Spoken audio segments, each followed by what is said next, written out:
जय जय श्रीमन नारायण। मैं सीता श्रीनिवास।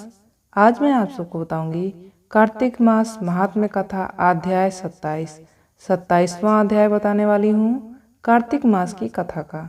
तो ध्यान से सुनिएगा। पार्षदों ने कहा, एक दिन की बात है, विष्णुदास ने नित्य कर्म करने के पश्चात भोजन तैयार किया, किंतु कोई छिपकर उसे चुरा ले गया। विष्णुदास ने देखा भोजन नहीं है, परंतु उन्होंने दोबारा भोजन नहीं बनाया, क्योंकि ऐसा करने पर सायंकाल की पूजा के लिए उन्हें अवकाश नहीं मिलता। अतः प्रतिदिन के नियम का भंग हो जाने का भय था। दूसरे दिन पुनः उसी समय पर भोजन बनाकर वे ज्यों ही भगवान विष्णु को भोग अर्पण करने के लिए गए, त्यों ही किसी ने आकर फिर सारा भोजन हड़प लिया। इस प्रकार 7 दिन तक लगातार कोई उनका भोजन चुरा कर ले जाता रहा। इससे विष्णुदास को बड़ा विस्मय हुआ। वे मन ही मन इस प्रकार विचार करने लगे, अहो, कौन प्रतिदिन आकर मेरी रसोई चुरा ले जाता है। यदि दोबारा रसोई बनाकर भोजन करता हूँ तो सायंकाल की पूजा छूट जाती है। यदि रसोई बनाकर तुरंत ही भोजन कर लेना उचित हो तो मुझसे यह न होगा, क्योंकि भगवान विष्णु को सब कुछ अर्पण किए बिना कोई भी वैष्णव भोजन नहीं करता है। आज उपवास करते हुए 7 दिन हो गए। इस प्रकार मैं व्रत में कब तक स्थिर रह सकता हूँ। अच्छा, आज मैं रसोई की भली भांति रक्षा करूँगा। ऐसा निश्चय करके भोजन बनाने के पश्चात वे वहीं कहीं छिपकर खड़े हो गए। इतने में ही उन्हें एक चांडाल दिखाई दिया, जो रसोई का अन्न हर कर ले जाने के लिए तैयार खड़ा था। भूख के मारे उनका सारा शरीर दुर्बल हो गया था। मुख पर दीनता छा रही थी। शरीर में हाड़ और चाम के सिवा कुछ शेष नहीं बचा था। उसे देखकर श्रेष्ठ ब्राह्मण विष्णुदास का हृदय करुणा से भर गया। उन्होंने भोजन चुराने वाले चंडाल की ओर देखकर कहा, भैया, जरा ठहरो ठहरो, क्यों रूखा सूखा भोजन खाते हो? यह घी भी लेते जाओ। इस प्रकार कहते हुए विप्रवर विष्णुदास को आते देख वह चंडाल भय के मारे बड़े वेग से भागा और कुछ ही दूरी पर मूर्छित होकर गिर पड़ा। चंडाल को भयभीत और मूर्छित देखकर द्विश्रेष्ठ विष्णुदास बड़े ही वेग से उनके समीप आ गए और दयावश अपने वस्त्र के छोर से उनको हवा करने लगे। तदंतर जब वह उठकर खड़ा हुआ तब विष्णुदास ने देखा कि वहाँ चंडाल नहीं है, बल्कि साक्षात भगवान ही शंख चक्र और गदा धारण किए सामने उपस्थित हैं। अपने प्रभु को प्रत्यक्ष देखकर विष्णुदास सात्विक भाव से वशीभूत हो गए। वे स्तुति और नमस्कार करने में भी समर्थ न हो सके।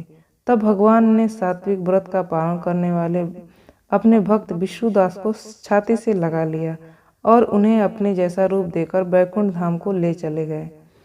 उस समय यज्ञ में दीक्षित हुए राजा चोल ने देखा, विष्णुदास एक श्रेष्ठ विमान पर बैठकर भगवान विष्णु के समीप जा रहे हैं। विष्णुदास को बैकुंठ धाम में जाते देख राजा ने शीघ्र ही अपने गुरु महर्षि मुग्दल को बुलाया और इस प्रकार कहना आरंभ किया, जिसके साथ सर्व स्पर्धा करके मैंने यह यज्ञ दान आदि कर्म का अनुष्ठान किया है, वह ब्राह्मण आज भगवान विष्णु का रूप धारण करके मुझसे पहले ही बैकुंठ धाम को जा रहा है। मैंने इस वैष्णव धाम में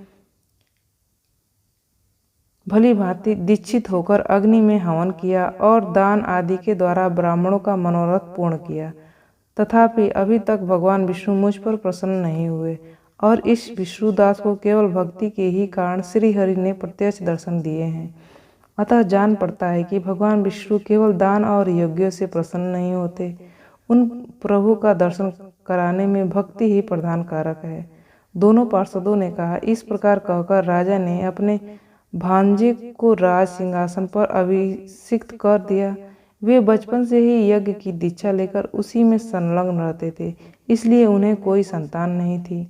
यही कारण है कि उस देश में अब तक भांजे ही राज्य करते हैं, राज्य का उत्तराधिकारी होते हैं। भांजे को राज्य देकर राजा यज्ञशाला में गए और यज्ञ कुंड के सामने खड़े होकर भगवान विष्णु को संबोधित करते हुए 3 बार उच्च स्वर से निम्नांकित वचन बोले।